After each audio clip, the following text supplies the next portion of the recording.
靈槍駝舞，限至投河。第8章，金錢與情感糾葛的最終章。警署會議室內，陳永仁將一疊文件重重拍在桌上。李生、阿堅，我哋需要整合所有證據，準備對周國雄發起最後嘅攻勢。林傲堅推金邊眼鏡，熒幕上顯示住詳細的法醫報告。等我先講解最關鍵嘅科學證據：死者究竟係生前被燒死，定係死後焚屍？他調出一張顯微鏡下的肺部組織切片，呢個係張俊賢肺泡嘅組織學檢查。你哋睇下，肺泡腔內幾乎冇炭末火粒沉積。如果佢係活生生被燒死嘅，喺火場入面拼命呼吸求生，呢啲微小嘅炭粒會被深深吸入肺部最深處肺泡，而且無法清除。但而家肺泡腔幾乎係乾淨嘅。更加重要嘅係血液分析。林傲堅切換到另一個檔案，火災致死嘅受害者血液中碳氧血紅蛋白飽和度會超過50%，但張俊賢僅有8.3%。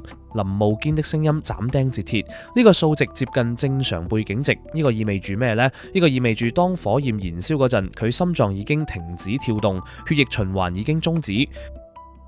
程理生補充道：我留意到呼吸道檢查嘅細節，死者嘅口腔同喉部表面確實有炭末附住，但呢啲炭粒只係鬆散淡，沉積喺表面，用水一沖就能脫落。而且喉部、氣管、支氣管等處冇發現任何熱灼傷、充血、水腫或者水泡。如果佢生前吸入高溫氣體同濃煙，呢啲呼吸道黏膜必然會有明顯嘅熱損傷反應。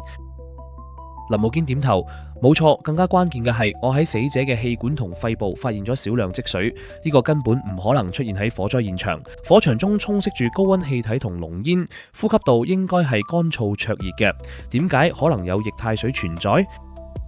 陳永仁眼神一諗，除非佢先喺另一個地方溺水。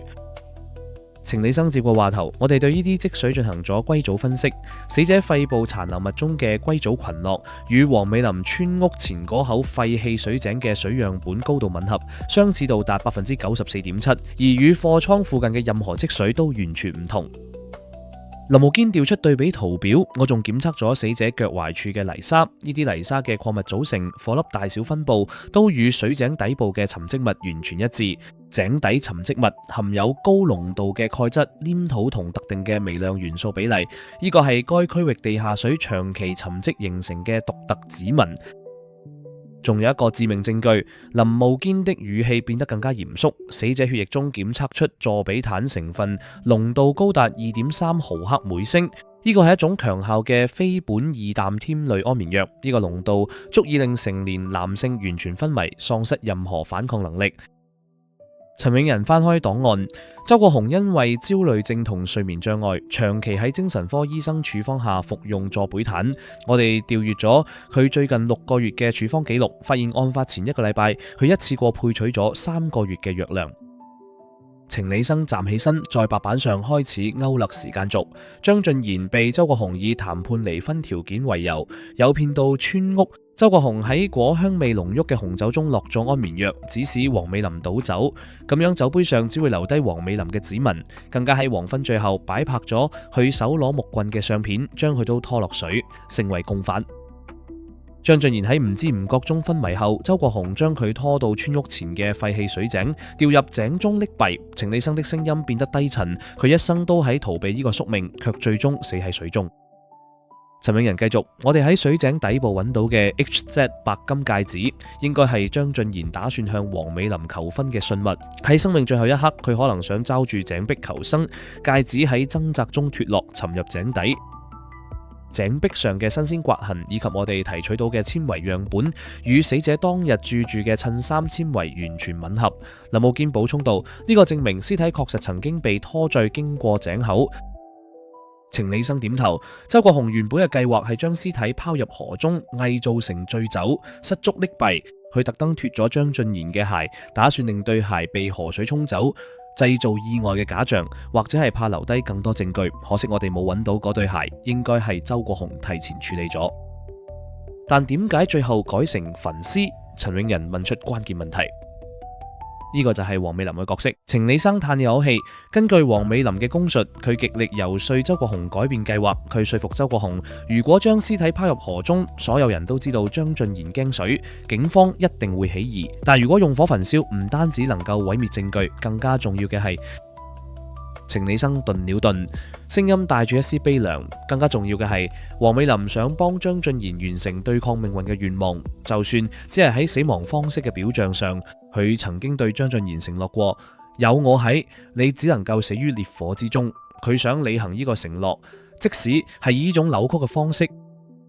會議室內沉默了片刻，林慕堅打破沉默，所以周國雄隔日立即去五金鋪買咗2個5公升容量嘅手提式膠桶。佢好狡猾，冇索取單據，但五金店嘅閉路電視影到咗佢。之後佢又去廢棄貨倉視察環境，揀定焚屍地點。陳永仁翻開另一份報告，案發當日油站嘅記錄顯示，周國雄揸住客貨車去油站入滿咗汽油，入面嘅10公升應該就係卸落喺嗰2個膠桶裏面嘅。當晚，周國雄用客貨車將張俊賢嘅屍體運到貨倉。程理生繼續推演，由村屋到貨倉呢段路程，有的士行車記錄儀影到咗周國雄嘅車。佢將屍體拖到貨倉入面，喺屍體周圍潑灑汽油，然後點火焚燒。我哋喺現場發現嘅拖拽痕跡，由貨倉門口一直延伸到屍體位置。林慕堅調出現場照片，呢啲濕泥痕跡正正係沾喺屍體同周國雄鞋底上嘅水井淤泥留低嘅，而屍體腳踝處殘留嘅泥沙成分與水井底部完全一致，但與貨倉周圍嘅土壤自然不同。周國雄仲準備咗一份遺書，陳永仁拿出證物袋中的遺書，你哋睇下，成份遺書都係用打印機印出嚟嘅，內容提到生意失敗、賭債纏身、活唔落去等等，只有最後嘅簽名係手寫嘅，而且係周國雄冒充嘅。程理生冷笑，一個真心決定自殺嘅人會用打印遺書，而且仲特登提到保險金嘅安排，呢個根本就係為咗呃保險金而精心設計嘅。林慕堅說，第二日佢立即揸車去專業嘅洗車店，做咗全車嘅清潔同車內香薰處理，試圖消除車內可能殘留嘅屍體氣味同其他證據。但佢唔知道，現代嘅刑偵技術遠比佢想象嘅強大。雖然經過清洗，但喺車廂隙縫深處仍然有啲微殘留，都走唔甩我哋嘅法眼。陳永仁站起身，我哋喺佢嘅客貨車上提取到咗張俊賢嘅皮屑、細胞同衫嘅纖維。我哋仲喺車尾箱嘅橡膠墊下方檢測到與水井淤泥成分一致嘅土壤樣本。而家所有證據都齊晒啦。程理生在白板上畫出最後的連線，環境證供、法醫證據、物證、證人供述，全部指向同一個結論：張俊賢係被周國雄謀殺嘅。咁而家陳永仁拿起檔案夾，係時候會嚇周國雄啦。審訊室內燈光冷冽，周國雄坐在金屬椅上，雙手交叉放在桌面，表情平靜得詭異。陳永仁坐到他對面，緩緩打開檔案夾。周先生，我哋嚟傾克里近年嘅財政狀況。周國雄眼皮都沒抬，我做生意假，有起有落，好正常。你間運輸公司賬目顯示，你已經連續3年虧損，入不敷支。陳永仁將一份財務報表推到他面前。90年代你靠走私電腦配件賺咗大錢，嗰段風光嘅日子應該好懷念吖嘛？周國雄的眼神閃動了一下，嗰啲都係過去嘅嘢啦。係啊，過去嘅嘢啦。陳永仁靠在椅背上，但你冇把握到嗰啲財富。財來財去，橫發橫破，到頭來屋企嘅負擔都落喺老婆身上，呢個令你好唔係味道啊嘛！一個大男人，你想講咩啊？周國雄的聲音開始繃緊。我想講，當你發現老婆出軌，而對方仲要係個比你有錢、比你成功嘅男人嗰陣，你嘅自尊心受到幾大嘅傷害。陳永仁的語氣變得銳利。你跟蹤咗佢哋好幾個月，係咪？你睇住張俊賢送昂貴嘅禮物俾你老婆，帶佢去浪漫餐廳，甚至為佢買低80萬美元嘅保險。你隱而不發，係咪要老婆繼續幫你養家？陳永仁挑動對手的自卑心理，是常用的戰術之一。我老婆有妄想症。周國雄突然拍台，佢講嘅嘢唔能夠當證據。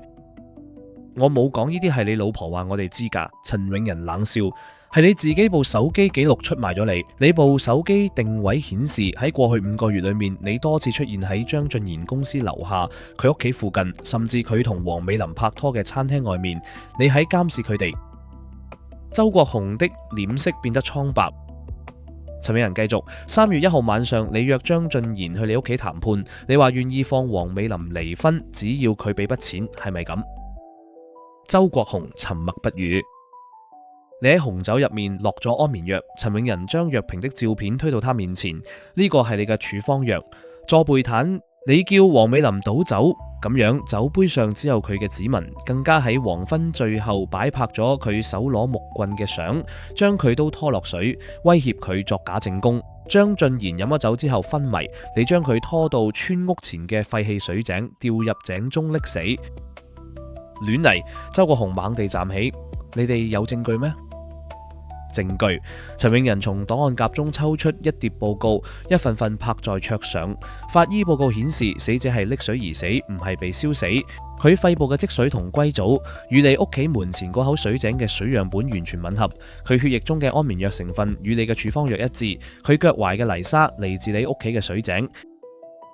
仲有，陳永仁拿出另一份報告，我哋喺水井底部揾到咗張俊賢嘅戒指，喺井壁上揾到咗佢衫嘅纖維。你以為焚屍就可以毀滅證據，你錯啦。現代嘅法醫技術能夠由灰燼中讀出真相。周國雄跌坐回椅子上，額頭開始冒汗。你原本打算將屍體拋入河中，偽造成失足溺斃。陳永仁步步緊逼，你脫咗佢對鞋，掉咗入垃圾桶。我哋雖然仲未揾到嗰對鞋，但其他嘅環境證據已經足夠判定邊度係第一案發現場。但後來你老婆說服你改變計劃，用火焚燒屍體，你覺得咁樣更加保險。隔日你去五金鋪買咗2個膠桶，陳永仁調出監視錄影，呢個係你，唔好諗住否認。你冇攞單據，以為好醒目，你又去油站加咗70公升汽油，呢啲全部都有記錄。當晚，你同老婆黃美琳揸客貨車運屍體去貨倉，陳永仁放出的士行車記錄儀的截圖，依架係你嘅車，車牌清清楚楚。你喺貨倉裏面潑汽油焚屍，留低成地嘅拖載痕跡同你鞋底嘅泥沙。第2日，你去專業洗車店做全車清潔，陳永仁冷笑，但你洗唔甩車廂隙縫裏面嘅皮屑同纖維，洗唔甩橡膠墊下方嘅水井淤泥，我哋全部都揾到咗。周國雄的呼吸變得急促，雙手開始顫抖。你仲偽造咗遺書？陳永仁將遺書拍在他面前，用打印機印冒充張俊賢嘅簽名。筆跡鑑定已經確認咗呢個唔係佢嘅字跡，係你寫嘅。你以為殺咗張俊賢，你老婆就可以攞到保險金，然後你可以用掌握嘅犯罪證據要挾佢瓜分嗰筆錢。陳永仁的聲音充滿嘲諷，你太天真啦！保險公司有血色條款，受益人如果涉及謀殺被保險人，保險金1蚊都唔會賠。你殺咗人，仲害你老婆成為共犯，最後咩都攞唔到。周國雄徹底崩潰，雙手抱頭。我只係想要錢，我只係想要反我應得嘅。應得嘅？陳永仁厲聲道：你應得咩？你經營不善導致公司虧損，你控制欲強，對老婆施加壓力，為咗保險金，你計劃殺人，你有咩資格講應得？佢哋要生仔，周國雄聲嘶力竭。我偷聽到佢想為張俊賢生仔，我即刻火都嚟。佢係我老婆，仲要老蚌生珠，佢點可以為第2個男人生仔？所以你就殺咗佢。陳永仁冷冷地說：你約佢嚟談判，其實由一開始就打算殺人滅口。你唔止想要錢，更加想報復，想令嗰個搶走你老婆嘅男人消失。周國雄癱軟在椅子上，再也說不出話。隔壁觀察室內，程理生透過單面玻璃看著這一切。他點燃一支煙，深深吸了一口。林慕堅站在他身旁，科學同命理今次指向咗同一個真相。